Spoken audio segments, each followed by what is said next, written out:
যদিও তুমি আল্লাহকে দেখতে না পাও, এটা নিশ্চিত আল্লাহ তোমাকে দেখতে পায়। তাহলে ইবাদত এটা যথাযথভাবে করা। সহিহ বুখারীর বর্ণনা 5760 নম্বর হাদিসের বর্ণনা, বাইনামান নবী সাল্লাল্লাহু আলাইহি ওয়াসাল্লাম ইউসাল্লি, আল্লাহ নবী মসজিদে নামাজের জন্য দাঁড়াইলেন। হঠাৎ আল্লাহ নবী সামনের দিকে তাকাইলেন, তাকিয়ে দেখলেন ফারাআ ফি কিবলাতিল মসজিদি নুখামা, আল্লাহ নবী তাকায় দেখলেন মসজিদের সামনের দেয়ালে নাকের ময়লা দেখা যায়, নাকের শ্লেষা দেখা যায়, নাকের ময়লা। ফাহাক্কাহা বিয়াদিহি, আল্লাহ নবী নিজ হাত মুবারক দ্বারা ওই নাকের ময়লা পরিষ্কার করলেন। নিজের হাতে নাকের ময়লা, নিজের নাক না আরেকজনের নাকের ময়লা নবী নিজ হাতে পরিষ্কার করলেন।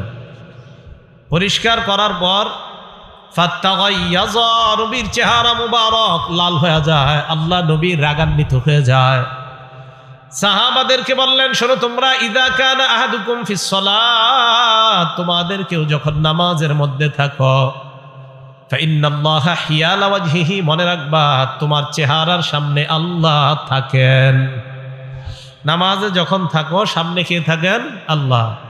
ফালা ইয়াতানাখামান্না আহাদুকুম হিয়ালা ওয়াজহিহি, নামাজের মধ্যে চেহারার সামনের দিকে কেউ থুতু ফেলবা না, নাকের ময়লা ফালাইবা না, কারণ তোমার সামনে যদিও দেখো মসজিদের দেয়াল, আসলে নামাজে তোমার সামনে হলেন আল্লাহ। ইবাদত করা এমন ভাবে যেন তুমি আল্লাহকে দেখতে পাও। তা আজকে থেকে ফজর নামাজ কালকে যখন পড়বেন, বলেন তো নামাজে দাঁড়াইলাম ফজরে, আমি কাকে দেখতে পাচ্ছি কেমন যেন? না না, আমি তো আল্লাহকে দেখি না, আমাকে কে দেখে? এই তো বুঝে আসছে। তাহলে আমানত 8 প্রকার। 1 নাম্বার আল আমানাতু ফিল ইবাদাহ, ইবাদতের ক্ষেত্রে আমানত মানে যথাযথভাবে যে ইবাদত করা দরকার ওইভাবে ইবাদতটা করার নাম হলোই আমানত, আর ইবাদতটা ওইভাবে না করার নাম আমানতের খেয়ানত।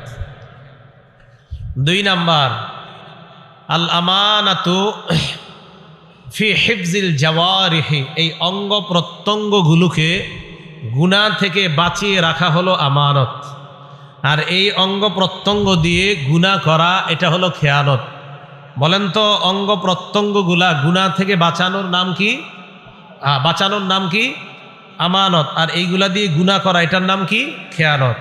আল্লাহ পাক রব্বুল আলামিন বলেন, হাত্তা ইযা মা জাউহা শাহিদা আলাইহিম সামউহুম ওয়া আবসারুহুম ওয়া জুলুদুহুম বিমা কানু ইয়ামালুন। সূরা হামিম আস-সাজদা আয়াত নাম্বার 20। আল্লাহ বলেন, হাত্তা ইযা মা জাউহা, আমি আপনি আমরা যখন কিয়ামতের মাঠে যাব, আমাদেরকে আল্লাহ যখন উপস্থিত করবেন, শাহিদা আলাইহিম সামউহুম, আমার আপনার বিরুদ্ধে সাক্ষী দিবে আমার আপনার কান, ও আবসারুহুম, আমার আপনার চোখ আমাদের বিরুদ্ধে সাক্ষী দিবে, ওয়া জুলুদুহুম, আমার আপনার চামড়া আমাদের বিরুদ্ধে সাক্ষী দিবে আমরা যে গুনাহ করলাম। এবার আমার আপনার বিরুদ্ধে চামড়া সাক্ষী দেওয়ার পর আমি আপনি চামড়াকে প্রশ্ন করব, ক্বালু লিজুলুদিহিম লিমা শাহিদতুম আলাইনা, চামড়াকে প্রশ্ন করবে, ও চামড়া আমাদের বিরুদ্ধে কেন সাক্ষী দিলা? চামড়ারা জবাব দিবে, আনতাকানাল্লাহুল্লাযী আনতাকা কুল্লা শাই, এই চামড়া জবাব দিবে, আমি চামড়াকে আজকে কথা বলিয়েছেন ওই আল্লাহ, যে আল্লাহ চাইলে সব কিছুকে কথা বলাইতে পারেন। চামড়া যখন সাক্ষী দিবে, সূরা হামিম আস-সাজদার 20 নম্বর আয়াত আর 21 নম্বর আয়াতে আল্লাহ বললেন, 20 নম্বর আয়াতে কান সাক্ষী দিবে, চোখ সাক্ষী দিবে, চামড়া সাক্ষী দিবে, আর 21 নম্বর আয়াতে ওই মানুষ প্রশ্ন করবে, ও চামড়া আমাদের বিরুদ্ধে সাক্ষী দিছো কেন?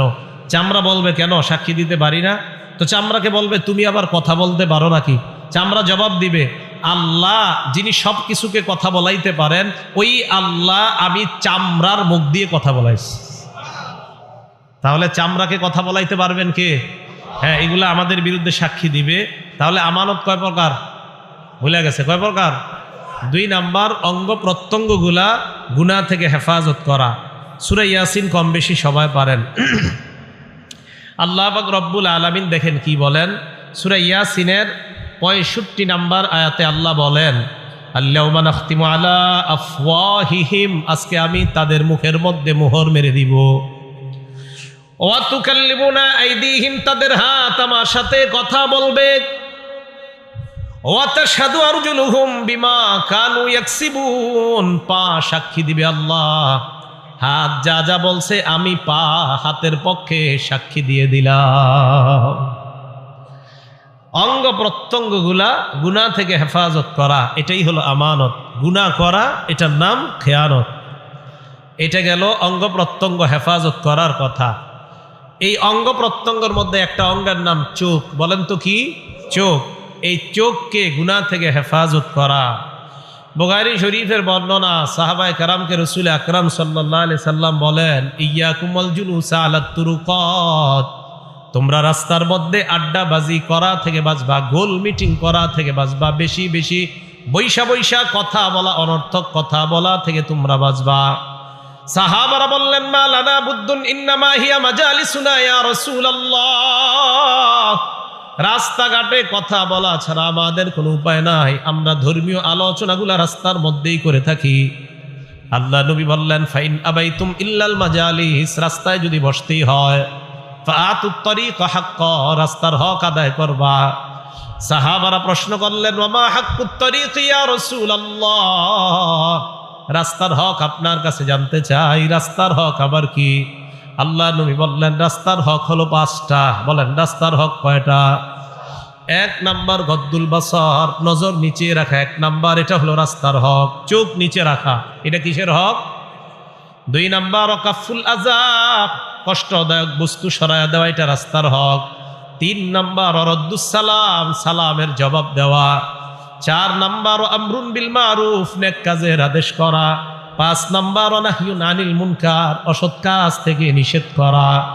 1 নাম্বার চোখকে নিচের দিকে রাখা, এটা রাস্তার হক। বলেন, চোখ নিচে রাখা কিসের হক?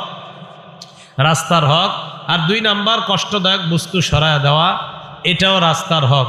দেখেন, আপনি রাস্তা দিয়ে হাঁটতেছেন, কষ্টদায়ক একটা ইট দেখলেন, চক্কা ইট পুরা রয়েছে, একটা কাটা, একটা সুই, একটা কলার সিলকা পরে আছে, এটা আপনি সরায়া নিলেন এই নিয়তে আমার কোনো মুসলমান ভাইয়ের পায়ের মধ্যে এই ইটের টুকরাটা লাগতে পারে, আমার কোনো মুসলমান ভাইয়ের পায়ে এই কাটা বিদ্ধ হতে পারে, আমার কোনো মুসলমান ভাইয়ের পায়ে এই সুইটা লাগতে পারে, এই নিয়ত কইরা আপনি ওই রাস্তা থেকে কষ্টদায়ক বস্তু সরায়া দিলেন।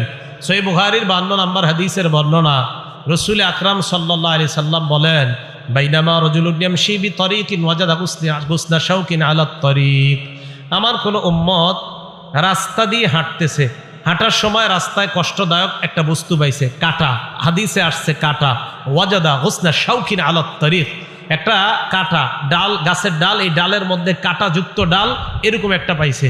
পাটার পর, ওইটা পাওয়ার পর ওই কাটাযুক্ত ডালটাকে সরায়া দিছে, এর দ্বারা উদ্দেশ্য কষ্টদায়ক যত বস্তু সরায়া দেওয়া।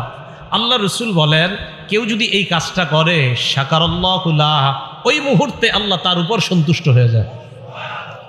ওয়া গফারা লাহু, তার আগের সব গুনাহগুলো আল্লাহ মাফ করে দেয়। বলেন, রাস্তার হক কয়টা?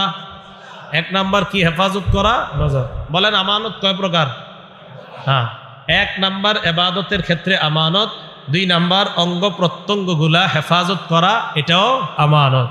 অঙ্গের মধ্যে একটা অঙ্গের নাম জবান, আর একটা হাত। এই 2টা অঙ্গকে কোনো মুসলমানকে কষ্ট দেওয়া থেকে বিরত রাখা।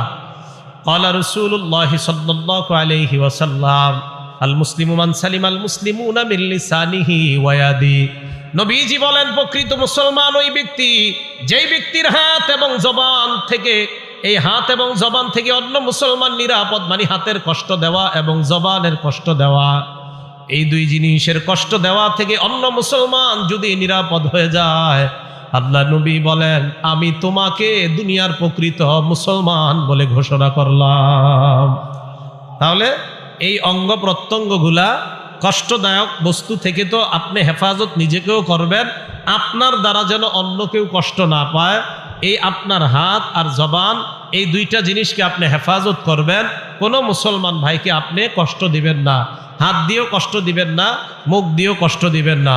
মুসলিম শরীফের বর্ণনা, আমাদের মাদ্রাসার পাঠ্যপুস্তক অনুযায়ী 2564 নম্বর হাদিসের বর্ণনা, এই হাদিসের মধ্যে আসছে, ক্বালা রাসূলুল্লাহ সাল্লাল্লাহু আলাইহি ওয়াসাল্লাম, আল্লাহ নবী বলেন, লা তাহাসাদু, পরস্পর তোমরা হিংসা করবা না, ওয়ালা তানাজাসু, পরস্পর তোমরা ধোঁকাবাজি করবা না, ধোঁকা দেওয়া হারাম, কোনো মুসলমানকে ধোঁকা দেওয়া, তাকে কষ্ট দেওয়া, এটা হারাম, এটা করা যাবে না। 3 নাম্বার ওয়ালা তাবাগজু, তোমরা বিদ্বেষ পোষণ করবা না। 4 নাম্বার ওয়ালা তাদাবারু, কোন মুসলমানের ক্ষতি করার জন্য আড়ালে শত্রুতা করবা না। সামনাসামনি বড় ভালো মধু মাখা কথা বলে, দই খাওয়ায়, মিষ্টি খাওয়ায়, চা খাওয়ায়, তলে তলে তাকে দেখতে পারে না এমন মানুষ সমাজে আছে না নাই? এটা করা যাবে না। আর ওয়ালা ইয়াবি বাদুকুম আলা বাই'i বাদিন, এক ভাই ক্রয় বিক্রয় করতেছে, তুমি ওই ভাইয়ের ক্রয় বিক্রয়ের উপর তুমি ক্রয় বিক্রয় করবা না। আমি আর উনি লেনদেন করতেছি, ভাই এটা দিবেন? তো উনি বললেন হ্যাঁ দিব। কত টাকা? তো উনি বললেন 100 টাকা। আমি বললাম 90 টাকা দিবেন। উনি রাজি হয়ে গেছে, উনি 90 টাকা আমাকে দিবে এই জিনিসটা। তো দেওয়ার সময় আরেকজন পাশ দিয়ে কয়, ভাই আমি এটা 120 টাকা দিব। কয় টাকা? 120 টাকা দিব। এন উনি আমার কয় কি, ভাই আপনি এক কাজ করেন, একটু বাজারটা ঘুরে আসেন, পরে দিই। আমার আর ওনার কিন্তু চুক্তি হয়ে গেছিল। এখন হঠাৎ আমার কয় কি, বাজার ঘুরে আসেন, বিসমিল্লাহ। আল্লাহুম্মা লাকাল হামদু ওয়া লাকাশ শুকরু। এখন এই যে আমার আর ওনার ব্যবসার চুক্তি চলতেছে, এর মাঝে আপনার আরেকজন আইসা কবে আমি এটা দিব। রসুল বলেন এটা করা যাবে না, এটা নিষেধ। আমাদের সমাজে আরেকটা কাজ হয় মানুষকে কষ্ট দেওয়ার, এটাও নিষেধ। ওয়ালা ইয়াখতিব বাদুকুম আলা খিতবাতি আখিহি, এক ভাইয়ের বিয়ের প্রস্তাবের উপর তোমরা বিয়ের প্রস্তাব দিবা না, এটাও অন্যায়। বিয়ের প্রস্তাব দিছে এক মেয়েরে, দেওয়ার পর মেয়েটাকে বিয়ে করবে, ছেলে মেয়ের পুরা পরিবার, উভয় পরিবারের মধ্যে মোটামুটি কথা পাকাপাকি। এই মুহূর্তে একজন ঘটক এসে কয়, আপনার মেয়ের বিয়ে ঠিক হয়েছে শুনলাম। কয় হ্যাঁ। ছেলে কি করে? কয় বেতন মোটামুটি 80-90 হাজার টাকা ছেলের, দিয়ে মেয়েটাকে ভালো জায়গায়। কয় আপনার 80-90 দিয়ে দিবেন? আমি ইতালির একটা ছেলের ব্যাপারে জানি, বেতন পায় 14 লাখ। আপনি যদি চান মেয়েটারে ওখানে দিতে পারি। রাসূল সাল্লাল্লাহু আলাইহি সাল্লাম এটা নিষেধ করছেন। কেন? তাদের মাঝে না বিয়ের কথাবার্তা চলতেছে, তো এইটা আপনি কেন করলেন? এটা নিষেধ। হাদিসের শেষে রাসূল সাল্লাল্লাহু আলাইহি সাল্লাম বলেন, বিহাসবি ইমরিইম মিনাশ শাররি আইয়াহকিরা আখাহুল মুসলিম, কোন মুসলমান, এই মুসলমান ভাইকে আপনি কষ্ট দেওয়া, আপনি খারাপ মানুষ হওয়ার জন্য এতটুকুই যথেষ্ট। একটা মুসলমান ভাইকে আপনি তুচ্ছ তাচ্ছিল্য করা, কোন মুসলমানকে সামান্য কোনো বিষয়ে তুচ্ছ করা, এতটুকুই খারাপ হওয়ার জন্য আপনি যথেষ্ট। তো কোনো মুসলমানকে এই জাতীয় কর্মের মাধ্যমেও কষ্ট দেওয়া যাবে না। তো এই কর্মগুলা হয়তো মুখ দিয়ে হবে, না হয় হাত দিয়ে হবে, না হয় আপনার পক্ষ থেকে কোনোভাবে হবে। তো এই অঙ্গ প্রত্যঙ্গগুলা হেফাজত করার নাম হলো আমানত, আর অঙ্গ প্রত্যঙ্গগুলা গুনাহের কাজে ব্যয় করার নাম হলো খেয়ানত। আমানত 8 প্রকার। 2 নাম্বার, অঙ্গ প্রত্যঙ্গগুলা গুনাহের কাজে খরচ করার নাম খেয়ানত। 3 নাম্বার, আল আমানাতু ফিল ওয়াদাই, কেউ কিছু রাখলে, আপনার কাছে আমানত রাখলে, এই গচ্ছিত মাল এটা যথাযথভাবে আপনার কাছে রাইখা এটা পৌঁছিয়ে দেওয়ার নাম হলো আমানত। সহিহ বুখারীর 33 নম্বর হাদিস, ক্বালা রাসূলুল্লাহ সাল্লাল্লাহু আলাইহি ওয়াসাল্লাম, আল্লাহ নবী বলেন, আয়াতুল মুনাফিকি সালাস, নবীজি বলেন মুনাফিকের আলামত হলো 3টা। বলেন জোরে, কয়টা? মুনাফিকের আলামত কয়টা? 1 নাম্বার, ইজা হাদ্দাসা কাযাবা, মুনাফিক কথা বললে মিথ্যা কথা বলে। 2 নাম্বার, ওয়া ইজা ওয়াদা আখলাফা, মুনাফিক ওয়াদা করলে খেলাফ করে। 3 নাম্বার, ওয়া ইজা তুমিনা খানা, মুনাফিকের কাছে আমানত রাখলে আমানতের খেয়ানত করে। মুনাফিকের আলামত 3টা, কথা বললে মিথ্যা কথা বলে, ওয়াদা করলে খেলাফ করে, 3 নাম্বার তার কাছে আমানত রাখলে এই আমানতের খেয়ানত করে। আবু দাউদ শরীফের 3535 মানে 3535 নম্বর হাদিসের বর্ণনা, ক্বালা রাসূলুল্লাহ সাল্লাল্লাহু আলাইহি ওয়াসাল্লাম, আল্লাহ নবী বলেন, আদ্দিল আমানাতা ইলা মানি তামানাকা, তোমার কাছে যে ব্যক্তি আমানত রেখেছে তার আমানতটা তুমি যথাযথভাবে আদায় করে দাও। ওয়ালা তাকুন মান খানাকা, তোমার সাথে যদি কেউ খেয়ানত করে তুমি তার সাথে খেয়ানত করবা না। বুঝেন? আপনি বললেন হ্যাঁ ও আমার সাথে খেয়ানত করছে, আমি ওরে দেখায় দিব। নবীজি বলে না, তোমার সাথে যদি কেউ খেয়ানত করে তুমি তার সাথে খেয়ানত করবা না, কারণ তুমি তো মুসলমান, সে মুনাফিক হোক, তুমি তো মুসলমান। তুমি খেয়ানত করে মুনাফিকের পরিচয় তোমার মধ্যে নিবা না, যে খেয়ানত করে সেটা তার ব্যাপার। নবীজি বললেন, তোমার সাথে যদি কেউ খেয়ানত করে তুমি তার সাথে খেয়ানত করবা না, বরং তোমার কাছে যদি কেউ আমানত রাখে এই আমানত তুমি যথাযথভাবে পৌঁছিয়ে দাও।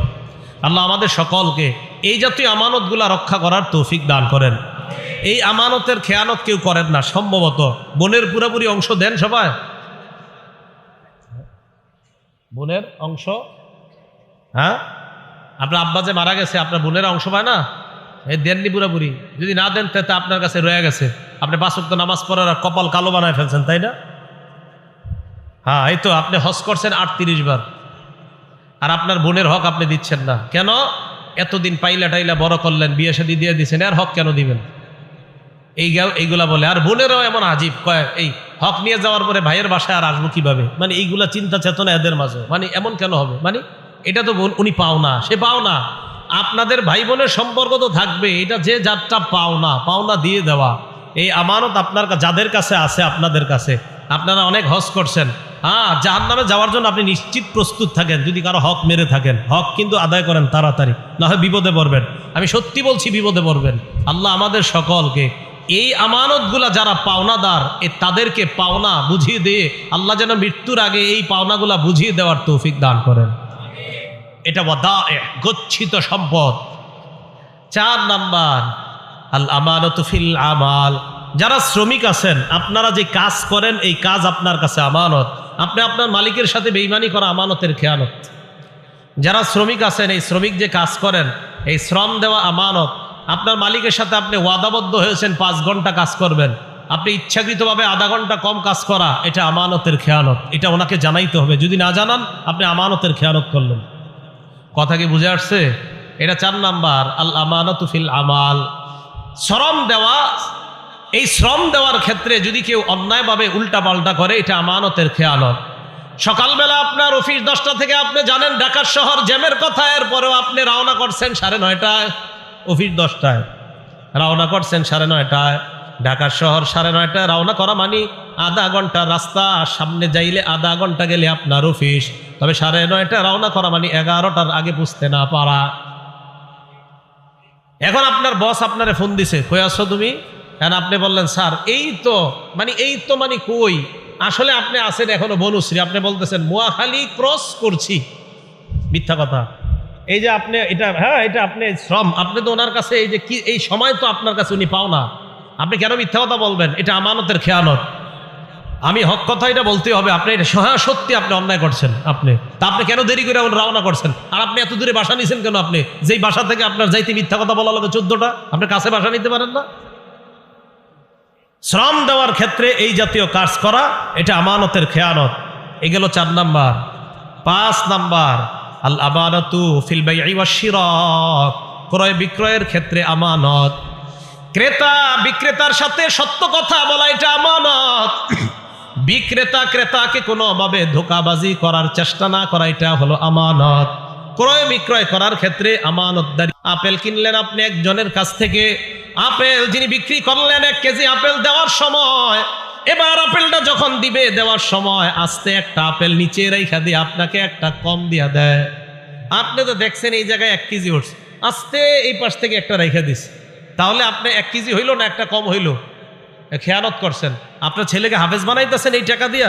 হ্যাঁ, ও আপেল দোকানদার ভাই, ছেলেরা হাফেজ বানাইতেছেন। কবরে যাওয়ার জন্য তৈরি হন, আর এটা হাফেজ হবেও না। আপনি কি করতেছেন? এটা আমানতের খেয়ানত। এই ক্রয় বিক্রয়ের ক্ষেত্রে এই জাতীয় করা। 5 নাম্বার। 6 নাম্বার, আল আমানাতু ফি হিফজিল আসরার। কথা গোপন করা, এটাও আমানত। আপনারে একজন একটা কথা বলছে, বলছে এটা কাউরে বইল না, আপনি বইলা দিছেন, এটা আমানতের খেয়ানত করছেন। এরকম এক জাতীয় ঘটনা ঘটে গেছে নবীজির জামানায়। আল্লাহ পাক রব্বুল আলামিন সূরা তাহরিমের 4 নাম্বার আয়াত, 3 নাম্বার আয়াতে আল্লাহ বলেন, ওয়াইদ আসাররান নাবিয়্যু ইলা বাদি আজওয়াজিহি হাদিসা। স্মরণ করুন ওই সময়কে যখন মুহাম্মদ সাল্লাল্লাহু আলাইহি সাল্লাম তার কোনো এক বিবির কাছে কিছু কথা বলছে গোপনে। কথা বলার পরে বলছে, তুমি এই কথাটা কাউরে বইলো না। উনি কি করছে? বইলা দিস। আল্লাহ নবী যখন তার বিবিকে বললেন, কি ব্যাপার, তুমি কেন কথাটা বললা? আমি না তোমাকে বললাম এই কথাটা কাউকে বলবা না। আল্লাহ বলেন, ফালাম্মা নাব্বাআত বিহি ওয়া আযহারাহুল্লাহু আলাইহি। আল্লাহ নবীর বিবিকে আল্লাহ নবী বলছিলেন কথাটা কাউকে বলবা না। উনি কি করছেন? নাব্বাআত বিহি, বইলা দিছে আরেকজনকে। ওয়া আযহারাহুল্লাহু আলাইহি, আল্লাহ পাক রব্বুল আলামিন নবীর কাছে ব্যাপারটা প্রকাশ করে দিছে। আপনি আপনার বিবিরে বলছেন না বলতে, আপনার বিবি বইলা দিস। তো রাসূল আকরাম সাল্লাল্লাহু আলাইহি সাল্লাম আম্মাজানকে ডাক দিয়ে বললেন, ফালাম্মা নাব্বাআহা বিহি, আম্মাজানকে বললেন কি ব্যাপার, তুমি এটা বললা কেন? নবীজি যখন আম্মাজানকে ব্যাপারটা অবগত করলেন, তুমি কেন এমন কথা বলে দিলা যে কথাটা আমি তোমাকে বলতে নিষেধ করলাম? আম্মাজান জবাব দেয়, মান আম্বা কাহাজা, আপনাকে কে বলছে আমি যে কথাটা বইলা দিছি? আপনি কেমনে জানছেন? নবীজি তার এক বিবিরে একটা কথা বলছে, তুমি কথাটা গোপন রাখো। উনি আরেকজনকে বইলা দিছে, আল্লাহ নবীজিরে জানাই দিছে। নবীজি এসে ওনার বিবিকে বলতেছে, আচ্ছা তুমি এটা কেন বললা? তো ওনার বিবি কয়, মান আম্বা কাহাজা, আপনারা কে বলছে আমি যে বইলা দিছি? নবীজি জবাব দিলেন, নাব্বাআনি আল আলিমুল খবীর, আল্লাহ আমাকে জানায়া দিছে। আল আমানাতু ফি হিফজিল আসরার, গোপন কথা হেফাজত করা এটা আমানত। কেউ যদি আপনাকে বলে, বিশ্বাস করে একটা কথা বলার পর যদি বলে এটা বইল না, এটা আমানত। শেখ সাদী রহমতুল্লাহ আলাইহি বলছে, কয় মানুষের স্বভাব হলো তুমি যদি তারে কিছু বইল না, সে এটা বেশি বলবে। হ্যাঁ, এটা বেশি বলবে। 7 নাম্বার, আল মাসউলিয়াতু আমানত, দায়িত্ব এটা একটা আমানত। মাদ্রাসার মুতামিম সাহেব তার দায়িত্ব এটা আমানত, মসজিদের ইমাম তার দায়িত্ব এটা আমানত, মুয়াজ্জিনের তার দায়িত্ব এটা আমানত, ঘরের বাবা মা আপনাদের দায়িত্ব আমানত।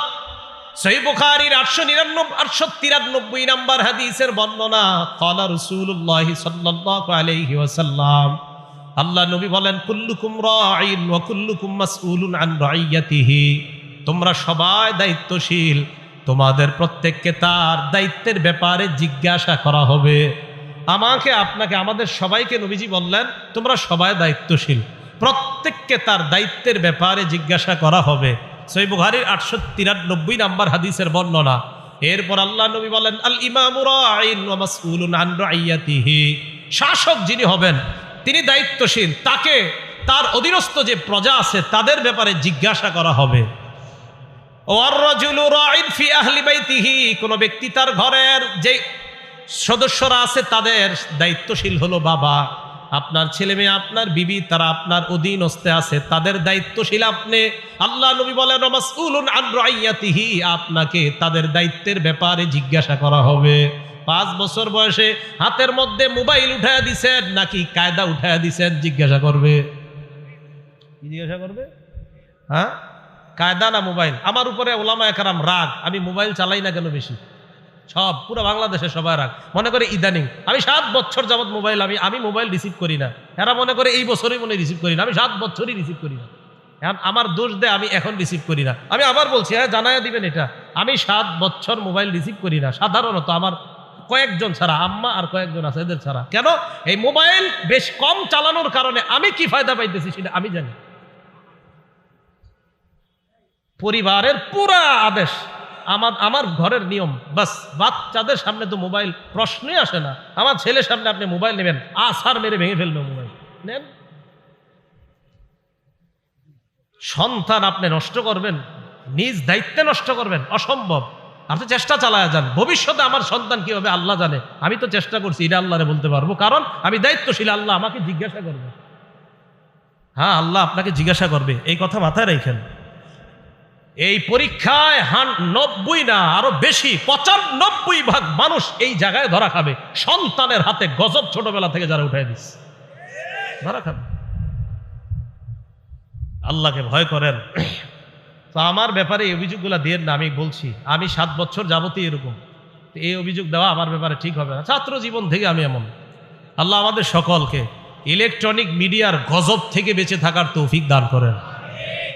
রাসূল আকরাম সাল্লাল্লাহু আলাইহি সাল্লাম বললেন, আল মারআতু রাইয়াতুন ফি বাইতি যাওজিহা, স্বামীর ঘরের মধ্যে তার স্ত্রী দায়িত্বশীল, স্বামীর ঘরের মধ্যে তার সম্পদ, তার সন্তান, তারা সঠিকভাবে, স্ত্রী তাদেরকে সঠিকভাবে লালন পালন করছে কিনা এই ব্যাপারে স্ত্রী দায়িত্বশীল। ওয়া মাসউলাতুন আন রাইয়াতিহা, স্ত্রীকে এই দায়িত্বের ব্যাপারে জিজ্ঞাসা করা হবে। স্ত্রীকে জিজ্ঞাসা করা হবে স্বামীর মাল সঠিকভাবে হেফাজত করছে কিনা, স্বামীর সন্তান সঠিকভাবে হেফাজত করছে কিনা, এই ব্যাপারে জিজ্ঞাসা করা হবে। আপনার স্বামী কত বিশ্বাস করে সৌদি আরব গেছে, বিদেশ গিয়েছে, আপনার সন্তানগুলা, আপনার স্বামীর সন্তানগুলো আপনার দায়িত্বে আছে, এই সন্তানগুলা নষ্ট হয়ে যাচ্ছে, বেচারা কত আশা আকাঙ্ক্ষা করে মাসে মাসে আপনার জন্য টাকা পাঠায়, আর আপনি তার সন্তানগুলাকে একের পর এক নষ্ট করে দিচ্ছেন। আল্লাহর কাছে আপনার জবাবদিহিতা করতে হবে। মা বোন, এই কথা মাথায় রাখেন। রসুল আকরাম সাল্লাল্লাহু আলাইহি সাল্লাম বলেন, স্ত্রী তার স্বামীর ঘরের যেই বিভিন্ন বিষয় আছে এগুলার ক্ষেত্রে আমানত, এই আমানত তার উপরে দায়িত্ব, এটা এই দায়িত্ব যথাযথভাবে রক্ষা করেছে কিনা এই ব্যাপারে প্রত্যেকটা বিবি যারা তাদেরকে জিজ্ঞাসা করা হবে। তো রসুল আকরাম সাল্লাল্লাহু আলাইহি সাল্লাম শেষে বলেন, ওয়াল খাদিমু মাসউলুন ওয়াল খাদিমু রাঈন ফি মালি সাইয়্যিদিহি, খাদেম তার মনিবের সম্পদের ব্যাপারে দায়িত্বশীল, ওয়া মাসউলুন আন রাইয়াতিহি, খাদেমকে তার দায়িত্বের ব্যাপারে জিজ্ঞাসা করা হবে। খাদেম যিনি, এই খাদেম সাহেব তার যে মনিব আছে, তার যে বস আছে, এই বসের মালের ব্যাপারে সেও দায়িত্বশীল, এই দায়িত্বের ব্যাপারে তাকেও জিজ্ঞাসা করা হবে। আপনি একজনের প্রাইভেট কার চালান, তার এই প্রাইভেট কার চালানোর কারণে আপনাকে মাসে 20,000 টাকা বেতন দেয়, আপনি তার এই প্রাইভেট কারের তেল বিভিন্ন জায়গায় গিয়ে বিক্রি করে দৈনন্দিন 150-200 টাকা কামান, আল্লাহর কসমের জবাবদিহিতা করার জন্য আপনি প্রস্তুত হয়ে যান, কোনো সন্দেহ নাই। হুজুর আউট ইনকাম আছে, কিভাবে আউট ইনকাম সেটা বলেন না, তেল বেশি। তা আপনি 20,000 টাকা আপনার হয় না, তা আপনি চাকরি করেন কেন? আপনি তো 20,000 টাকায় চাকরি নিছেন কেন? আপনার হয় দেখেই তো নিছেন। তা আপনার যদি না হয় আপনি এটা করেন না, কিন্তু আপনি যে তেল মারছেন এটা তো আপনি হারাম কাজ করছেন। হ্যাঁ, আপনি আপনার এই বসের গাড়ি আর তার এই তেল এটা আপনার কাছে আমানত, এই আমানতের খেয়ানত করছেন কিনা এই ব্যাপারে সহিহ বুখারী হলেন 893 নম্বর হাদিস, আপনাকে জিজ্ঞাসা করা হবে। কথা কি বুঝে আসছে সবার? এই হলো 7 নাম্বার, এটা হলো আল মাসউলিয়াতু আমানাতুন, দায়িত্ব, প্রত্যেকটা দায়িত্ব এটা হলো আমানত। আল্লাহ আমাদের সকলকে যার যার দায়িত্বগুলা যথাযথভাবে আদায় করার তৌফিক দান করেন। বাবা যারা আছেন, মা যারা আছেন, আপনাদেরকে কঠোর কথা বলে ফেলছি, ছোটবেলা থেকে দায়িত্বগুলো আদায় করেন। বাচ্চাটার সামনে মোবাইল দিয়েন না, এদের সামনে থেকে মোবাইল দূরে রাখেন, এদের সামনে বই দেন, কায়দা দেন, আমপারা দেন, এর প্লাস্টিকের বই দিয়ে খেলাধুলা করতে দেন, বইয়ের উপর সন্তানকে খেলাধুলা করান, সমস্যা নাই, প্রয়োজনে 50, 60, 100টা প্লাস্টিকের বল কিনে দেন, খেলাধুলা করান। মোবাইল নামক গজবই বাচ্চার হাতে তুলে দিয়েন না। গেমস, ট্যাব দেয়, আইপ্যাড দেয় বাচ্চারে খেলার জন্য। আল্লাহ আমাদেরকে বুঝার তৌফিক দান করেন। কয় প্রকার হইল আমানত? 7। 8 নাম্বারটা মন দিয়ে শোনেন, আল আমানাতু ফিল কালাম, কথা বলা আমানত। বলেন, কথা বলা কি? কথার আমানত আবার কি? কথার আমানত মন দিয়ে শোনেন, বিসমিল্লাহ। কথার আমানত হলো সত্য কথা বলা আমানত, মিথ্যা কথা বলা খেয়ানত। বলেন তো, সত্য কথা বলা, মিথ্যা কথা বলা খেয়ানত। এবার মন দিয়ে শোনেন, এই ব্যাপারে 6টা উদাহরণ পেশ করি আপনাদের সামনে। উদাহরণ নাম্বার 1, সহিহ বুখারীর 6094 নাম্বার হাদিসের বর্ণনা, 6094, 6094 নাম্বার হাদিসের বর্ণনা। ক্বালা রাসূলুল্লাহ সাল্লাল্লাহু আলাইহি ওয়াসাল্লাম, আল্লাহ নবী বলেন, আলাইকুম বিসসিদকি ফাইন্নাস সিদকা ইয়াহদি ইলাল বীর। নবীজি বলেন, তোমরা সত্যবাদিতা আবশ্যক করে নাও, সত্য কথা বলা এটা তোমরা আবশ্যক করে নাও। ফাইন্নাস সিদকা ইয়াহদি ইলাল বীর, সত্য পুণ্যের রাস্তা দেখায়। বলেন আমার সাথে, সত্য কিসের রাস্তা দেখায়? ওয়া ইন্নাল বিররা ইয়াহদি ইলাল জান্নাহ, পুণ্য জান্নাতের রাস্তা দেখায় দেয়। বলেন সবাই, সত্য কিসের রাস্তা দেখায়? পুণ্যের। পুণ্য কিসের রাস্তা দেখায়? জান্নাতের। আবার সত্য কিসের রাস্তা দেখায়? পুণ্যের। পুণ্য কিসের রাস্তা দেখায়? জান্নাতের। ওয়া ইয়াকুমুল কাযিব, আল্লাহ নবী বলেন, মিথ্যা থেকে তোমরা বেঁচে থাকবা। ফাইন্নাল কাযিবা ইয়াহদি ইলাল ফুজুর, মিথ্যা মানুষকে পাপাচারের দিকে নিয়ে যায়। ওয়া ইন্নাল ফুজুরা ইয়াহদি ইলান নার, পাপাচার মানুষকে জাহান্নামের দিকে নিয়ে যায়। তাহলে সত্য মানুষকে পুণ্যের দিকে নিয়ে যায়, সত্য মানুষকে পুণ্যের রাস্তা দেখায়, পুণ্য মানুষকে জান্নাতের রাস্তা দেখায়। মিথ্যা মানুষকে পাপাচারের রাস্তা দেখায়, পাপাচার মানুষকে জাহান্নামের রাস্তা দেখায়। আল্লাহ নবী বলেন, ইন্নার রাজুলা লা ইয়াসদুকু, একজন মানুষ সত্য কথা বলে, উঠতে সত্য কথা, বসতে সত্য কথা। হাদিসের বর্ণনা, ওয়া ইয়াতাহাররাস সিদকা, সব সময় লোকটা সত্য কথা বলে, যত বিপদের মধ্যে পড়ে লোকটা সত্য কথা বলে। নবীজি বলেন, হাত্তা ইউক্তাবা ইনদাল্লাহি সিদ্দিকা, আবু বকরের নাম যেমন সিদ্দিক। একটা মানুষ যদি সদা সর্বদা সত্য কথা বলে, ওই ব্যক্তির নাম আল্লাহর খাতায় সিদ্দিক বলে লিপিবদ্ধ হয়ে যায়। সিদ্দিক বলেন তো সবাই কি হয়? তাহলে যারা বেশি বেশি সত্য কথা বলে আল্লাহর খাতায়, বলেন তাদের নাম কি হয়ে যায়? ভাই আমরা সবাই সিদ্দিক হব তো ইনশাআল্লাহ। আল্লাহ আমাকে আপনাদের সকলকে সিদ্দিক হওয়ার তৌফিক দান করেন। এরপরে দেখেন কি বলে, ওয়া ইন্নাল রাজুলা লা ইয়াকযিবু, একজন মানুষ খালি মিথ্যা কথা বলে, ফোনেও মিথ্যা কথা বলে, সরাসরিও মিথ্যা কথা বলে। আর ফোনে মিথ্যা কথা বেশি বলে, ফোনে মিথ্যা কথা বেশি। ওই যে বললাম যে এই মিথ্যাটা বেশি বলে, কই আছেন? কয় বনশ্রী। আসলে আসে অন্য জায়গায়। আর বাংলাদেশে এমন এক অবস্থা, মানে জ্যামে যে মানুষের এমন মিথ্যাবাদী বানায়, জ্যামের কারণে মিথ্যা কথা। কই আছেন? তো অমুক জায়গায় আছে, আসলে কিন্তু অমুক জায়গায় নাই। এই যে আপনি ভাই মিথ্যা কথাটা কেন বলবেন? আপনি বলেন, এটা বললেন না, এই মিথ্যা কথা বললেন না।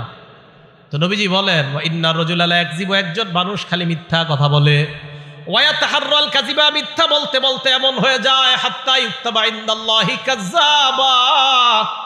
মুসাইলামাতুল কাযযাব, যে নিজের নবুয়ত দাবি করছে, তার নাম যেমন কাযযাব। এই জামানায় কোনো মানুষ মিথ্যা বলতে বলতে বলতে বলতে আল্লাহর খাতায় তার নাম কাযযাব লিপিবদ্ধ হয়ে যায়। বলেন নাউযুবিল্লাহ। মিথ্যা নবুয়ত দাবিদারের নাম যেমন কাযযাব, এই যুগে বারবার যে মিথ্যা বলে, বারবার যে মিথ্যা বলে, তার নাম কাযযাব লিপিবদ্ধ হয়ে যায়। আল্লাহ আমাদেরকে কাযযাব থেকে বাঁচায়া সিদ্দিকের অন্তর্ভুক্ত হওয়ার তৌফিক দান করেন। উদাহরণ নাম্বার 2, তিরমিজি শরীফের 1973 নম্বর হাদিসের বর্ণনা। এই হাদিসের মধ্যে আসছে আম্মা জান আয়েশা সিদ্দিকা রাদিয়াল্লাহু তাআলা আনহার বর্ণনা। ক্বালা রাসূলুল্লাহি সাল্লাল্লাহু আলাইহি ওয়াসাল্লাম, আম্মা জান আয়েশা সিদ্দিকা বলেন, মা কানা খুলুকুন আবগাযা ইলা রাসূলিল্লাহি সাল্লাল্লাহু আলাইহি ওয়াসাল্লাম মিনাল কাযিব। দেখেন কি বলে রাসূল। আম্মা জান বলেন, নবীজির কাছে মিথ্যা কথা বলার চাইতে আর কোনো খারাপ, এই অপছন্দনীয় আর কোনো কিছু নবীর কাছে ছিল না। কেউ যদি মিথ্যা কথা বলতো, এটা নবী সবচেয়ে অপছন্দ করতেন। আম্মাজান আয়েশা বলেন, মিথ্যা বলার এই দুশ্চরিত্র যদি কারো মধ্যে থাকতো, মিথ্যা বলার এই খারাপ অভ্যাস যদি কারো মধ্যে থাকতো, এটা নবী সবচেয়ে অপছন্দ করতেন। হাদিসটা পুরাটা শোনেন, কত বড় ভয়ানক কথা। তো কোনো ব্যক্তি যদি নবীর সামনে মিথ্যা কথা বলতো আর ধরা খাইতো যে লোকটা মিথ্যা কথা বলছে, তো দেখেন কি হয়। ইন্নার রাজুলা লা ইয়াকযিবু ইনদান নবী সাল্লাল্লাহু আলাইহি ওয়াসাল্লাম বিল কাযিবা, এক ব্যক্তি নবীজির সামনে মিথ্যা কথা বলছে। মিথ্যা বলার পর ফামা ইয়াজালু ফি নাফসিহি, আল্লাহ নবীর মনের মধ্যে সারাক্ষণ এটা থাকতো, আরে লোকটা আমার সাথে মিথ্যা বললো কেন? ফামা ইয়াজালু ফি নাফসিহি, আচ্ছা লোকটা মিথ্যা বললো কেন? খানা খাবে, আচ্ছা লোকটা মিথ্যা বললো কেন? নবীজি নামাজে যাবে, পেরেশান, আর কি হয়েছে আপনার? আরে উনি মিথ্যা বললো কেন আমার সাথে? রাসূল ধর্মীয় কোনো কাজ করবে, আরে আপনি পেরেশান কেন? আরে ও মিথ্যা বললো কেন আমার সাথে? মিথ্যা সইতেই পারতেন না রাসূল। সারাক্ষণ মন খারাপ। আপনার মনটা খারাপ কেন ইয়া রাসূলুল্লাহ? উনি আমার সাথে মিথ্যা বললো কেন? আমি আর কিভাবে বুঝাবো আপনাদেরকে? তো রাসূল সাল্লাল্লাহু আলাইহি সাল্লাম বলেন, আম্মাজান বলেন, ফামা ইয়াজালু ফি নাফসিহি, এই কথাই খালি রাখতো সারাক্ষণ, আচ্ছা উনি মিথ্যা বললো কেন আমার সাথে? হাত্তা ইয়ালামা আন্নাহু কদ আহদাসা মিনহা তাওবা, যদি আল্লাহ নবী জানতেন ওই লোকটা তওবা করছে, এই তওবা করার ব্যাপারে জানার আগ পর্যন্ত আল্লাহ নবীর পেরেশানি কাটতো না। ওই লোক তওবা করার পর পেরেশানি কাটতো। একটা লোক মিথ্যা বলছে, মনে করেন 3 দিন তওবা করে না, এখনো নবী জানতে পারছে যে এখনো তওবা করে না, বাস পেরেশান পেরেশান পেরেশান। কি যে লোকটা মিথ্যা কথা কেন বললো? ভাই মিথ্যা কথা বলবো আমরা? না, মিথ্যা বলবো না, কারণ আমার নবী মিথ্যা বলা সবচেয়ে অপছন্দ করতেন। আল্লাহ আমাদের সকলকে এই মুখের এই খেয়ানত থেকে বেঁচে থাকার তৌফিক দান করেন। উদাহরণ নাম্বার 3, আবু দাউদ শরীফের 4991 নাম্বার হাদিস। এটা আমাদের মাঝে অনেকে করে থাকি আমরা, এটা ঠিক না।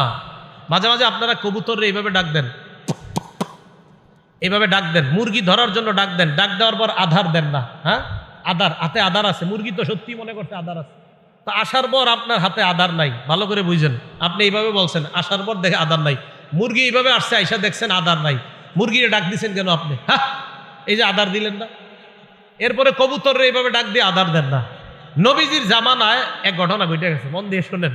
আব্দুল্লাহ ইবনে আমের রাদিয়াল্লাহু তাআলা আনহুর বর্ণনা। তিনি বলেন, রাসূল সাল্লাল্লাহু আলাইহি সাল্লাম আমাদের বাসায় ছিলেন, নবীজি আমাদের বাসায় ছিলেন। দাতনি উম্মি ওয়া রাসূলুল্লাহি সাল্লাল্লাহু আলাইহি ওয়াসাল্লাম ফি বাইতিনা, আমার আম্মা আমাকে ডাকলেন। এমন অবস্থায় আল্লাহ নবী আমাদের বাসায় ছিলেন। আমার আম্মা আমাকে ডাকলেন, ডাকার পর আম্মা বললেন, তাআল হা তাআল উতিকা শাইআ, আব্বু এদিকে আসো, আমি তোমারে কিছু দিব। বলি না এরকম? আব্দুল্লাহ ইবনে আমের বলেন, আমার আম্মা আমাকে ডাকছে, ডাকার পর বললেন, বাবা এদিকে আসো, তোমারে কিছু দিব। আল্লাহ নবী বললেন, মা আরাদতি আন তুতিহি, এই তুমি কি সত্যি সত্যি কিছু দিতে ডাকছো তোমার ছেলেরে? ওই মহিলার নবী পাল্টা বললেন, জি ইয়া রাসূলুল্লাহ ওয়াতিহি তামারা, আমার ছেলেরা আমি খেজুর দিমু। আল্লাহ নবী বলেন লাউ আন্নাকি লাম তুতিহি, তুমি যদি তোমার ছেলের ডাকার পর যদি খেজুর না দিতা, তুমি যদি তোমার সন্তান ডাকার পর এই যে এইভাবে বললা এইদিকে আসো কিছু দিমু, আমরা বাংলাদেশিরা বলি আসো মজা দিমু, আসার পর মজা দেন না, বেতের বাড়ি শুরু। আল্লাহ নবী বলেন তুমি যদি এইভাবে ডাকার পর তোমার সন্তানকে কিছু না দিতা, তাহলে তোমার ব্যাপারে কুতিবাত ইনদাল্লাহি কাযিবা, আল্লাহর কাছে তোমার নামে একটা মিথ্যা কথা লেখা হয়ে যেত। কি হয়ে যেত? এইভাবে কখনো ভেবে দেখেন নাই? বলেন তো এই মিথ্যা কথাটা হয়নি আমাদের দ্বারা? আসো মজা দিমু, দেন না, মানে এইগুলা বললেন না। যদি মজা থাকে তো সত্যি দিয়েন, যদি না থাকে বললেন না। রাসূল সাল্লাল্লাহু আলাইহি সাল্লাম বললেন তুমি যদি মিথ্যা কথা বলতে, তোমার সন্তানকে ডাকার পর যদি কিছু না দিতা, তো তোমার নামে একটা মিথ্যা কথা লেখা হয়ে যেত। উদাহরণ নাম্বার 4, এটাও ভালো করে বুঝেন। এই এলাকায় একজন পীর সাহেব আসছে, আল্লাহওয়ালা, মনে করেন আজকে আমাদের কুমিল্লার মাওলানা আনিসুর রহমান আশরাফি সাহেব আসছে, অনেক বড় ভালো মানুষ, খুব আল্লাহওয়ালা মানুষ। ওনার সামনে আপনারা ফল ফ্রুট দিছেন অথবা খানা দিছেন, তো ওনার সামনে দুইজন দাঁড়ায় রয়েছে।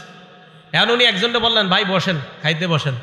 আপনি বললেন কি হুজুর খিদা নাই। আসলে খিদা আছে পেটে, আসলে কি আছে, কিন্তু আপনি বলছেন খিদা নাই, মিথ্যা কথা। দলিল? হ্যাঁ দলিল তো আছে, দলিল ছাড়া তো কথা হবেই না। এই যে আপনি এইভাবে ডাকলো, ডাকার পরে যে আপনি বললেন না, তো এটা আপনি মিথ্যা কথা বলছেন। ইবনে মাজাহ 3298 নম্বর হাদিসের বর্ণনা, আসমা বিনতে ইয়াজিদ রাদিয়াল্লাহু তাআলা আনহার বর্ণনা। তিনি বলেন আমরা আল্লাহ রসুলের সাথে এক জায়গায় গেলাম।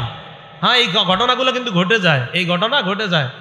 আমি সাধারণত কারো সামনে এরকম বসতাম না ছাত্র জামানায়, কিন্তু কখনো বৈশা গেলে যদি বলতেন খা, আমি নগদ খাওয়ার শুরু যদি খিদা থাকে। আর যদি আমার খিদা না থাকে বাস আমি খাইতাম না, কিন্তু খিদা থাকলে খাইতাম। কেন? আমি তো তিরমিজি শরীফে হাদিস পড়ছি। তো রসুল আকরাম সাল্লাল্লাহু আলাইহি সাল্লামের সামনে উতিয়া রাসূলুল্লাহি সাল্লাল্লাহু আলাইহি সাল্লাম বিতআম। হ্যাঁ আমাদের যারা আছি আমরা সবাই রসুল সাল্লাল্লাহু আলাইহি সাল্লামের কিছু সুন্নাহ খুব গুরুত্ব দেই, যে এইগুলোও যে নবীজির সুন্নাহ এটা কেউ গুরুত্ব দেয় না। রসুল সাল্লাল্লাহু আলাইহি সাল্লামের সামনে খাবার দেওয়া হলো, দস্তরখান ভর্তি খাবার দেওয়া হলো। খাবার দেওয়ার পর আল্লাহ নবীর সামনে যখন খাবার রাখা হয়, আশেপাশে যারা লজ্জায় চিন্তা করতেছে বমু কি বমু না, মানে বসমু কিনা নবীর সাথে। মেহমান কিন্তু সবাই, মাসালা হলো মেহমান যেহেতু সবাই, তো সবাইরই তো দিছে। আল্লাহ নবী বললেন কি ব্যাপার? এদের মধ্যে কয়েকজন বলল লা নাশতাহি ইয়া রাসূলুল্লাহ, হুজুর খিদা নাই, খামু না, খিদা নাই। আল্লাহ নবী বললেন আসলে খিদা নাই। দেখেন শোনো তোমরা, লা তাজমাআন্না জুআন ওয়া কাযিবা, এই এক পেটের মধ্যে মিথ্যা আর ক্ষুধা একত্রিত করবা না। খিদা রাইখা বইল না খিদা নাই, তাহলে ক্ষুধায়ও কষ্ট পাইলা আর মিথ্যাও জমা করলা। এক পেটের মধ্যে ক্ষুধা আর মিথ্যা একত্রিত করবা না। হ্যাঁ এই হাদিসগুলো খুব বেশি বেশি বলা দরকার। আমরা অনেক সময় অনেক ভাবসাব নিয়ে বসে থাকি। 2-4 জন মেহমান আমার সাথে যায়, যাওয়ার পরেও বসে থাকি এমন, আরে দাওয়াতই দিয়ে দিছে 10 জনকে, তা আপনারা 9 জন কেন আমার সামনে লজ্জা পাবেন? 10 জনকে দাওয়াত দিছে, আমি সহ আরো 10 জন, তো 9 জন লজ্জা পাইতেছে, এর সামনে কিভাবে খাবো? তা আপনাদেরকে দাওয়াত দিছে কেন? ইসলামের মতো বুঝার চেষ্টা করবেন। আপনি নিজের মতো ইসলাম বুঝলে হবে না। আপনি বাস একজন সামনে খুব বড় মানুষ খাবেন না, তো ক্ষুধায় কষ্ট পাবেন নাকি? আল্লাহ রসুলের চাইতে আবার বড় কে দুনিয়াতে? রসুল সাল্লাল্লাহু আলাইহি সাল্লাম বললেন লা তাজমাআন্না জুআন ওয়া কাযিবা, ক্ষুধার মিথ্যা এক পেটে একত্রিত করবা না। খিদা রাইখা কেন বলো খিদা নাই? হাদিস থেকে কি বোঝা যায়? খিদা থাকলে কেউ যদি আপনার মেহমানদারি করে আর যদি বলেন না খিদা নাই, একটা হলো না খামু না, আপনার খিদা আছে না, এটা না খামু না। আরেকটা হলো আপনি বললেন খিদা নাই, থাকলেও যদি বলেন নাই, এটা মিথ্যা কথা। কি বুঝে আসছে সবার? এটা খেয়ানত, এটা মুখের খেয়ানত। উদাহরণ নাম্বার 5, তিরমিজি শরীফের 2314 নম্বর হাদিস, 2314 নম্বর হাদিস। ক্বালা রাসূলুল্লাহি সাল্লাল্লাহু আলাইহি ওয়াসাল্লাম, আল্লাহ রসুল বলেন ইন্না রাজুলা লা ইয়াতাকাল্লামু বিল কালিমা, নবীজি বলেন মানুষ মাঝে মাঝে এমন কথা বলে লা ইয়ারা বিহা বাসা, যে কথাটা বলার পর মনে করে এটা কোনো ব্যাপার না। একটা কথা বলছে মনে করে এটা কোনো ব্যাপার না, এটা বলছি তো কি হয়েছে? নবীজি বলেন লা ইয়ারা বিহা বাসা, তুমি মনে করো এটা ব্যাপার না, তোমার জানাও না ইয়াহউই বিহা 70 খারিফান ফিন্নার, এই একটা মিথ্যার কারণে তোমার 70 বছরের জাহান্নাম হতে পারে।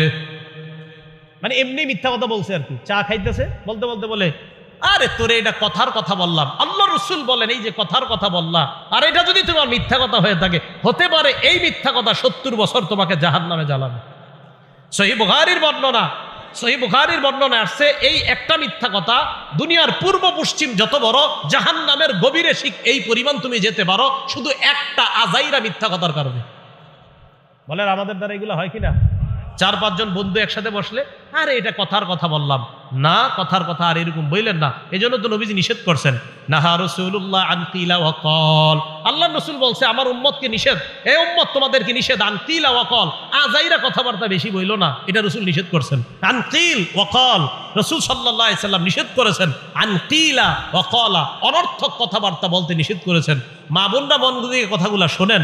স্কুলে যখন আপনারা বাচ্চাদেরকে দেন, দেওয়ার পর 4-5 জন মহিলা একসাথে বসার পর যদি ধর্মীয় কথা বলেন তো ভালো কথা, কিন্তু অনর্থক কথাগুলা যদি বলেন তো মনে রাখবেন মা, আল্লাহ রসুল নিষেধ করেছেন, নাহা রাসূলুল্লাহ আন কিলা ওয়া ক্বাল, রসুল অনর্থক কথা বর্তে নিষেধ করেছেন। তাহলে অনর্থক মজলিসে আমরা বসবো না, অনর্থক কথাবার্তা বলবো না, শুনবো না। কথা কি বুঝে আসছে? একজন আপনাদের এলাকায় আসছে, আসার পর 4 জন বসছেন সামনে। একজন জিজ্ঞাসা করতেছে আপনার ছেলে মেয়ে কয়জন? তো বলছে 2 জন। মনে করেন আমারই জিজ্ঞাসা করলেন ছেলে মেয়ে কয়জন? আমি বললাম আমার মেয়ে আছে একটা, ছেলে আছে একটা। বাকি 4 জন কিন্তু শুনছে। শোনার পরেও আবার আরেকজন কয় ছেলে মেয়ে কয়জন আপনার? এটা অনর্থক কথা। আপনারা শুনছেন? হ্যাঁ, এটা অনর্থক কথা। কেমন জানি লাগতেছে না? আমার প্রত্যেক কথার পিছনে দলিল আছে, কাল আল্লাহ বা কাল রাসূলুল্লাহ সাল্লাল্লাহু আলাইহি ওয়াসাল্লাম। উদাহরণ নাম্বার 6, এটা আমার বিরুদ্ধে আমি বলতেছি। আমরা যারা স্টেজে বৈশা মানুষকে মিথ্যা কথা বইলা হাসাই, আজকে ভালো করে হাদিস মনে রাখবেন। কি কথা বইলা হাসাই? মিথ্যা কথা। আর আপনারাও সারাদিন আলোচনা করেন, জানোস আজকে এমন একজনকে দাওয়াত দেওয়া হয়েছে, হ্যাঁ আধা ঘন্টা খালি হাসাইব। বাস পরে আপনারা সবাই মিছিল দিয়ে আসেন যে আজকে আধা ঘন্টা হাসবো, আধা ঘন্টা কানমু, আর 1 ঘন্টা ওয়াজ শুনবো। এই যে আধা ঘন্টা মিথ্যা কথা বইলা ঠইলা হাসাবে। একটা কথা হলো রসুল সাল্লাল্লাহু আলাইহি সাল্লামের কিছু হাদিস আছে, হাসির হাদিস। আমার একটা আলোচনায় আছে রসুল সাল্লাল্লাহু আলাইহি সাল্লামের হাসি। এই জায়গায় আমি প্রায় 19টা হাদিস আনছি যেই জায়গায় রসুল হাসছে। রসুল সাল্লাল্লাহু আলাইহি সাল্লাম যেখানে হাসছে হাসবেন, শুধু রসুল না আল্লাহ হাসছে, এই হাদিসও আনছি আমি। কে হাসছে? হ্যাঁ, আপনি ওই হাদিস বইলে হাসান জনগণরে, কিন্তু আন্দাজি অনর্থক মিথ্যা কথা বলে যদি হাসান তো দেখেন নবীজি কি বলে। তিরমিজি শরীফের 2315 নম্বর হাদিসের বর্ণনা, 2315 নম্বর হাদিস। ক্বালা রাসূলুল্লাহ সাল্লাল্লাহু আলাইহি ওয়াসাল্লাম, আল্লাহ নবী বলেন, ওয়াইলুল লিল্লাযী ইউহাদ্দিসু বিল হাদিস লিইউদহিকা বিহিল কওম। ওই ব্যক্তি ধ্বংস হোক, ওই বক্তা ধ্বংস হোক, যেই ব্যক্তি মানুষের সামনে কথা বলে, ফায়াকযিবু, কথা বলতে বলতে মিথ্যা বলে মানুষকে হাসানোর জন্য। বলেন তো আমাদের সমাজে মানুষকে হাসায় মিথ্যা কথা বলে এমন মানুষ আছে না নাই? আপনারা তো অভিযোগ দেন, কয় অমুক কৌতুক অভিনেতা মিথ্যা কথা বইলা আমাদেরকে হাসায়। আরে মিয়া, কৌতুক অভিনেতাকে কি বলবেন আপনারা? আমাকেই বলেন। এই আমার মতো মানুষ এই মঞ্চে বৈশা আমিও মিথ্যা কথা, মানে আমার মতো কেউ মঞ্চে বৈশা মিথ্যা কথা বইলে আপনাদেরকে হাসায়। আল্লাহ নবী বলেন, কোন মুসলমান অন্য মুসলমানকে যদি মিথ্যা কথা বইলা হাসায়, ওয়াইলুল লিল্লাযী, সে ধ্বংস, ওয়াইলুল লাহু, সে ধ্বংস, ওয়াইলুল লাহু, সে ধ্বংস। কি বলছে? বলেন কি বলছে? ধ্বংস। এজন্য আলোচক গড়ে কখনো আপনারা এইগুলা বইলেন না। কি হুজুর আপনি কিন্তু 2 ঘন্টা সময় দিত আমাদেরকে, তো উনি কি করবে? উনি চিন্তা করে আধা ঘন্টা এই মিছা কথাগুলা কইয়া হাসামু, এরপরে চিন্তা করে আর আধা ঘন্টা এক কাজ করতে হবে। কি কাজ? ওই মিছা কথাগুলা বলে জনগণ কানবো, বাস কান্দইব। পরে মাঝখানে 1 ঘন্টা ওনার ওই যেগুলা এগুলা উনি বলবে। আপনাদের দোষ আছে, আয়োজকদেরও দোষ আছে। নিয়ত করবেন কোরআন সুন্নাহর কথা শুনবো, এখান থেকে হেদায়েতের বাণী শুনবো, অন্যের কাছে প্রচার করব। 4 নিয়তে মাহফিলে আসবেন। 5ম নাম্বার আরেকটা আছে। 1 নাম্বার নিয়ত পরিশুদ্ধ করা, এই হলো প্রথম নিয়ত। এই নিয়ত করে মাহফিলে আসবেন, আলোচকও এই নিয়ত করে ওয়াজ করবে। 2 নাম্বার, মাহফিলে আসবেন একমাত্র আল্লাহকে খুশি করার জন্য, আলোচকও আলোচনা করবে একমাত্র আল্লাহকে খুশি করার জন্য। 3 নাম্বার, মাহফিলে আসবেন আল্লাহর কাছে প্রতিদান পাওয়ার আশায়, আলোচকও আলোচনা করবে আল্লাহর কাছ থেকে প্রতিদান পাওয়ার আশায়। 4 নাম্বার, মাহফিলে আসবেন কোনো মানুষকে দেখানোর জন্য না, যে আমি তো সেখানে গেছি, যাওয়ার পর এই জানলাম, আয় তোকে এটা জানাই, আমি তো আল্লাহর ওলি হয়ে গেছি, এই নিয়তে না। আলোচকও আলোচনা করবে এই নিয়তে না, যে আজকে আমি আলোচনা করার পর কালকে 14 জন আমারে নিয়ে আলোচনা করবে, এই নিয়তে আলোচকও আলোচনা করবে না। এই 4 নিয়তে আলোচক মাহফিলে আসবে, শ্রোতারাও মাহফিলে আসবে। 5ম আরেকটা নিয়ত, মাহফিলের পরিবেশ সুন্নাহ মোতাবেক হতে হবে, সেটা আলোচকের মধ্যেও থাকতে হবে, শ্রোতাদের মধ্যে থাকতে হবে। কি কথা বুঝে আসছে? হ্যাঁ, এইগুলা সবগুলা কোরআন সুন্নাহ দ্বারা প্রমাণিত। তাহলে 8 নাম্বার আল আমানাতু ফিল কালাম, কথার আমানত হলো সত্য কথা বলা, কথার খেয়ানত হলো মিথ্যা কথা বলা। ভালো করে মনে রাখবেন, এই মুখ দিয়া সবচাইতে বড় খেয়ানত আল্লাহর নামে মিথ্যা কথা বলা। বলেন সবাই, কার নামে মিথ্যা কথা বলা? আল্লাহর নামে। কারণ আল্লাহ সবচেয়ে সত্যবাদী, আল্লাহর নামে মিথ্যা কথা বলা যাবে না। আল্লাহ বলেন, ফামান আযলামু মিম্মান কাযাবা আলাল্লাহ, যে ব্যক্তি আল্লাহর নামে মিথ্যা কথা বলে তার চেয়ে বড় জালেম আর কোন ব্যক্তি হতে পারে? তাহলে আল্লাহর নামে মিথ্যা কথা বলা এটা সবচাইতে বড় জুলুম। 2 নাম্বার, রাসূল আকরাম সাল্লাল্লাহু আলাইহি সাল্লামের নামে মিথ্যা কথা বলা যাবে না। 2 নাম্বার, নবীজির নামে মিথ্যা কথা বলা যাবে না।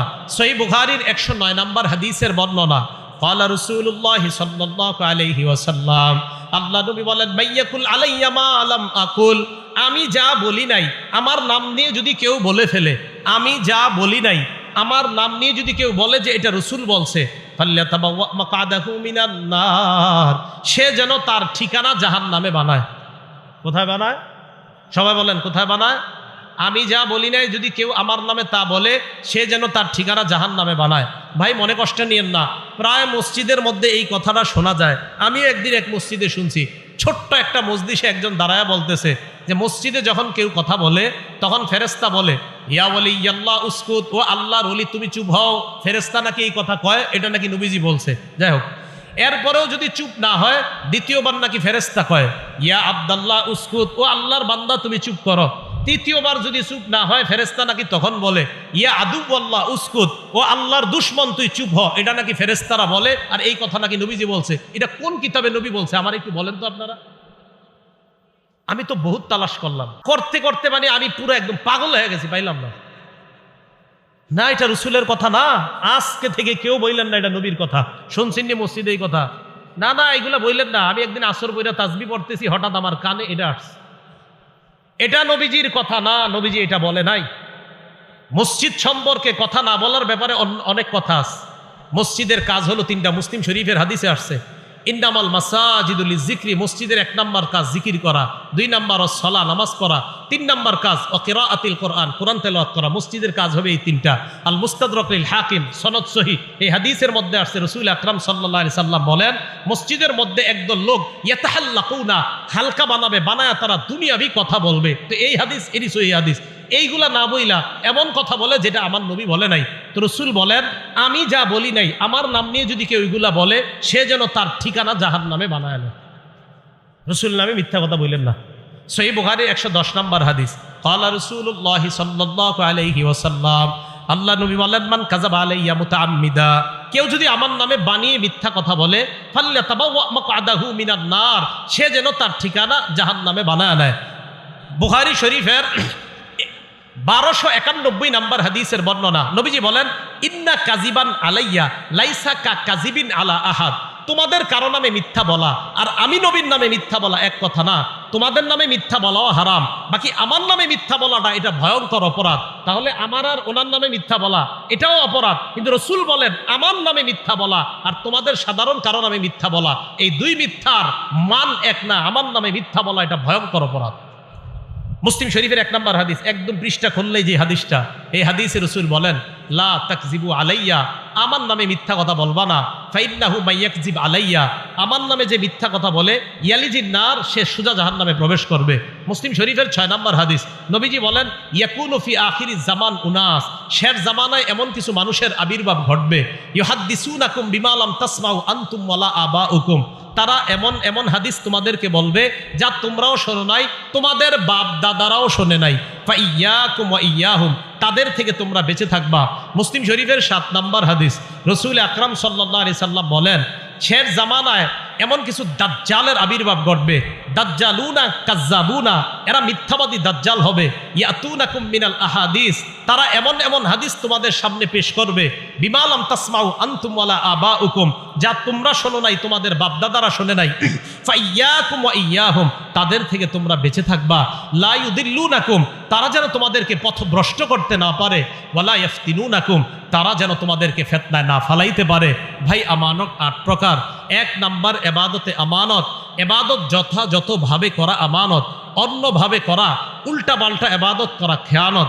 2 নাম্বার আল আমানাতু ফি হিফজিল জাওয়ারিহ, অঙ্গ প্রত্যঙ্গ গুনাহ থেকে হেফাজত করা আমানত, গুনাহ করা এটা হলো খেয়ানত। 3 নাম্বার আল আমানাতু ফিল ওয়াদাই, গচ্ছিত মালকেও আপনার কাছে রাখা, এটা যথাযথভাবে আদায় করা আমানত, আদায় না করা খেয়ানত। 4 নাম্বার আল আমানাতু ফিল আমাল, শ্রমিক শ্রম দেওয়ার সময় পরিপূর্ণভাবে শ্রম দেওয়া আমানত, অন্য কিছু করা এটা খেয়ানত। 5 নাম্বার আল আমানাতু ফিল বাইই ওয়াশ শিরা, ক্রয় বিক্রয়ের ক্ষেত্রে যথাযথভাবে বেচা এবং কিনা এটা হলো আমানত, উল্টা পাল্টা দুইয়ের পক্ষ থেকে করা এটা হলো খেয়ানত।